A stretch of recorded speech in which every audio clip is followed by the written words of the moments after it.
I am delighted to send greetings to each of you as you honor my friend Vernon Jordan with this first ever Lifetime Achievement Award.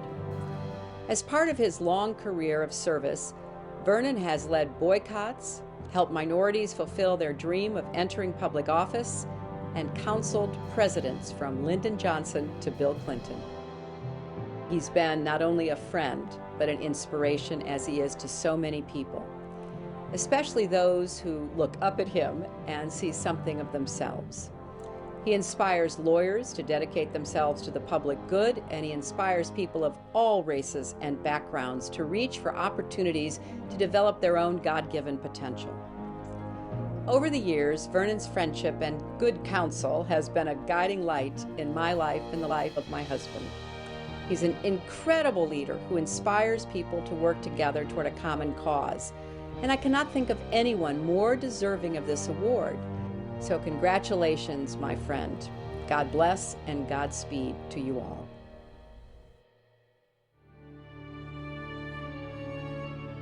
When I think of Vernon Jordan, I think of 3 P's.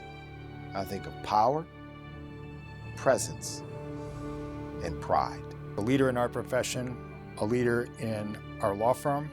He's a brother, he's an uncle, he's a mentor. He's opened the doors of opportunity not only for himself, but for many others, and this country is better off because of the work of Vernon Jordan. For all his contributions to advancing a society that fully appreciates, celebrates, and recognizes the value of diversity, the Minority Corporate Counsel Association honors Vernon Jordan as the recipient of its Lifetime Achievement Award for 2011. I was both inspired and instructed by a lawyer in our community, at one time the only black lawyer in all of Georgia, Austin Thomas Walden, A.T. Walden. I can hear him now saying about segregation, "I'll be glad when you are dead, you rascal, you." So I grew up wanting to be a lawyer like A.T. Walden. I viewed, as do many people, Howard University as the West Point of the Civil Rights Movement. For 3 years, I sat and watched Thurgood Marshall, Constance Baker Motley, Jack Greenberg, Bob Ming, and it was my view that the more lawyers we could educate and train and send to every aspect of where the law is practiced, that would strengthen us in terms of equal opportunity for black people. One of Jordan's very first cases was assisting Donald Hollowell in a successful lawsuit to desegregate the University of Georgia. Jordan personally escorted the first African-American students to register. Fast forward 10 years, Jordan's talents had become widely recognized. In 1971, he was named president of the National Urban League. At the Urban League, Vernon Jordan stood for expansion of the league's programs, our workforce and job training programs, our youth services programs, our education programs. He created the State of Black America report, and the League has continuously published that report as a marker and as a statement of not only the state of affairs for Black America, but it's really a State of the Nation report. The National Urban League's report, The State of Black America 1978, documents the fact that black progress has been limited. It is too often forgotten that the 1963 March on Washington was for more than just abstract rights.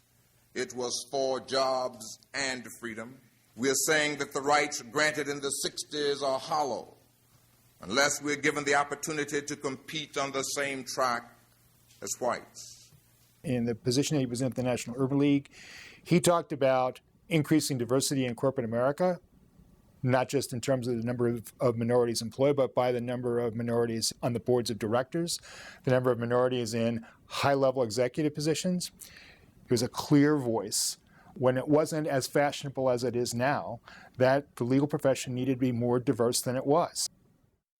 As he increasingly made his focus the private sector, Jordan continued his advocacy for equality.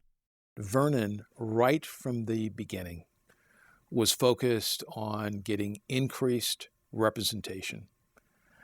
There are very few executives who are black who have not had some involvement or help from Vernon Jordan. He has really helped more people than almost anybody I know, certainly in the African American community, achieve what they've been able to achieve without being asked to do it and without taking credit for it.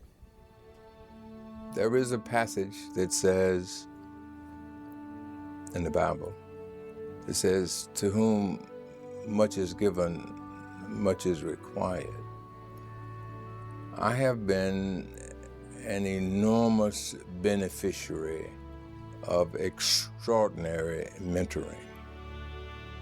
And so I think that I have an obligation to give back that which was given to me.